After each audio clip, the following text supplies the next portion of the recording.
Well, occupying Bremner is something that was historically done by Archie Mashebe, and he occupied Bremner because he was facing a lot of charges and he wanted the university to remove those charges. So in memorial of that and to commemorate that, we're here today.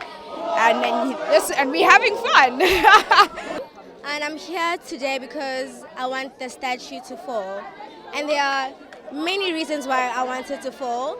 But the first reason is that for UCT to have transformation, we need to take down symbols like roads because they construct ideas in a very symbolic way in the mind and how that is interpreted in the physical. I think our environment is very important, and what happens in our environment affects our mind on a higher level. I think we want transformation in everything. We want transformation in gender, in disability. Basically, it's about being black and acknowledging people who are oppressed and people who are in the majority, but their voice is taken as a minority. I think we need to realize that the students have a voice, and this voice has to be heard, and the students have to be represented. And I'm here because I just feel like black people aren't being heard in the school. I mean, I was never affected like personally by like racial stuff, but just to seeing how other kids are being treated. And I mean, it's just like really unfair because the fees here are so expensive and you would expect that racial issues would be non-existent. And just the things that they do keep as memorials, such as the Cecil Rhodes statue, for people that don't even know him like me, I'll ask, who's that man and what has he done? When I hear that he was an imperialist, a colonizer, a rapist, a murderer, and to go to a school that has a statue that kind of endorses such behavior or acknowledges such a man, you tend to think, that is this the place for me? Am I being accepted as a black person, and is my oppression being taken as oppression, or is it just something in history? And people just need to forget that we're trying to, you can't say we need to reconcile.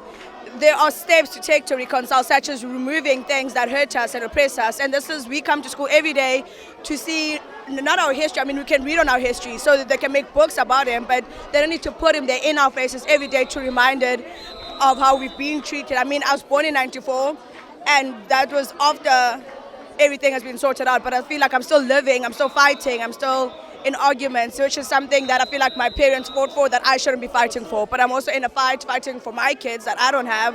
So it's just like, when will this stop? Like, when will it end?